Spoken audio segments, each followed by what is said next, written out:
me to transform into y'all's favorite ref. So shout out to my hairdresser because I have a hair appointment tomorrow and she's gonna have to work through all of this. Usually I try to like wash it and well, at least condition it before I come in so she won't have such a hard time, but she's just gonna have to put in the work tomorrow.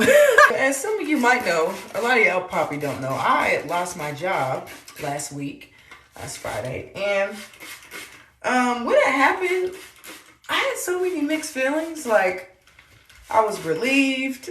I was like a little stressed because, you know, providing for myself. I was happy. I was indifferent. Like, I had so many feelings because honestly, y'all, I was ready to go from this job anyway. But I just really like didn't know how or when I was going to do it, you know? I just feel like God really be knowing his kids because there are some of you that can relate to this where y'all will quit a job. Okay, y'all will quit a job, take a leap of faith, and God will provide something else for y'all. Y'all gonna be cool. But then there's some kids like me that it's gonna take you to push me off the cliff for me to take that leap of faith. It's kind of like a push of faith because I'm just like a very safe person. And even though when I know I need to leave a job, like I'm probably not gonna do it until like I absolutely have to. So they let me go and I was like, okay, bet.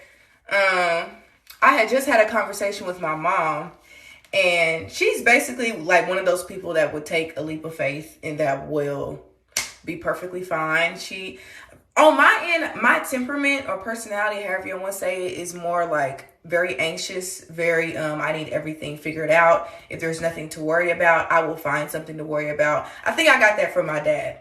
Me and my dad are very similar in that way. My mom is very much so, it'll work out. Like, I love it here regardless. It's all gonna work out. I'm fine. Everything's fine. And it's like, ma'am, everything is burning. And she's like, everything is great. Like, what do you mean? Like, that's how she comes off to me. Just explaining to me that she likes to say everything works out in the wash.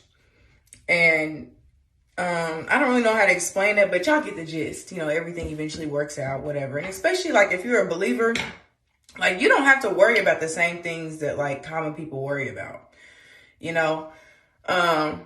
And I think I always knew that as a believer, but I don't know. I think me stressing about things gives me some type of like a sense of control that I have over things, which is not actually true. Like for some reason, I fooled myself into thinking that stressing about things will help me solve the problem better. I don't know. I don't know.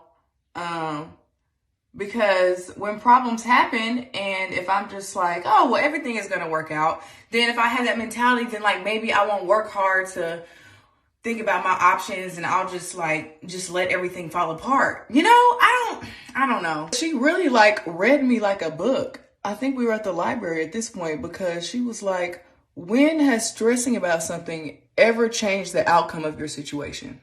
Especially for the better. Like, when has it ever helped you? And I was like, my name is Christian Keys, and I'm here to say that stressing about a situation has never actually helped my situation or the outcome. So I started to think back to the last situation where I was in lack and I had to trust God for something. And it was literally like 90 days ago when, well, maybe not 90 days. It was in December of last year.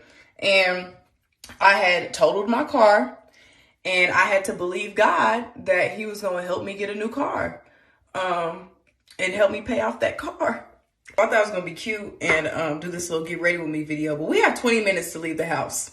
But when I got my car totaled, I told myself that, okay, this time I'm going to do things different. I'm not going to stress. I'm going to speak into existence what I want to happen. I'm just going to speak it. And even though I don't see it, even though my situation doesn't reflect it, I'm just going to believe it's going to happen and trust God that it will. I forgot primer. Said over myself that I was going to come out of it debt free, because I had about like $5,000 worth of debt. I was gonna come out of it financially in a better position than I was before. I was gonna come out with a better car payment. I think that's it. I think I like lowballed. I was just like, I just want to be debt free after all this, like, and a good car payment. That's all I want. And a Honda Accord. I said I wanted a Honda Accord because I love my Hondas. Kid y'all not. I came out of the situation debt free. Like, my car ended up being like worth $15,000, and I didn't even know it'd be worth that much. And so I got all that. Well, so it was $3,000 left on my car, so they gave me $12,000. And I used the rest of it to pay off my debt, which my debt was like $4,000 or $5,000. And I used the rest of it to like put a down payment on a new car. And literally everything I spoke into existence happened. I probably should have aimed higher. Situation right here with me being jobless and such. Oh, you bet your bottom dollar I'm gonna believe again, because I'm not gonna go through a test and pass the test and then go through another similar test and then act like I didn't learn nothing from last time. I know that if I believe that God is going to do what I speak and what I know that's in accordance of his will for me, then he going to do it. And I believe with this new job, I'm about to go crazy. Now, to be clear, I'm talking to y'all in the mirror because I'm trying to do my brows. Oh Lord, I can't talk and do this. Hold on, y'all. But to be clear, I know that I can't just speak whatever I want and expect God to be a genie and do it. I know that. So I'm going to pray about what he wants for me in this next season. But I already feel like I already know, because he was already preparing me a long time ago. I'm going to speak that this job is going to be higher pay, at least $10,000. I'm going to speak that it's going to be something in my gifting, because I'm really passionate about like mental health, psychology, stuff like that. And it's going to be something like in like the education realm or in the higher ed. It's going to be something like that. I'm going to speak it. Everything else I need to keep praying about, because I don't know what else. But we're going to see. And during this time of joblessness, I'm going to choose joy. I choose joy. Like, I don't have to sit in whatever emotion decides to pop up in me. Like, I can recognize emotions and be aware of them without being bullied by my emotions. Whenever depression shows up at my door and my anxiety shows up and like, oh my gosh, you're jobless. What are you going to do? Oh my God, let's stress. I don't have to do that. I can choose to use this time to be excited, to be expectant. Like, this is like a scavenger hunt for a new job that God already has for me.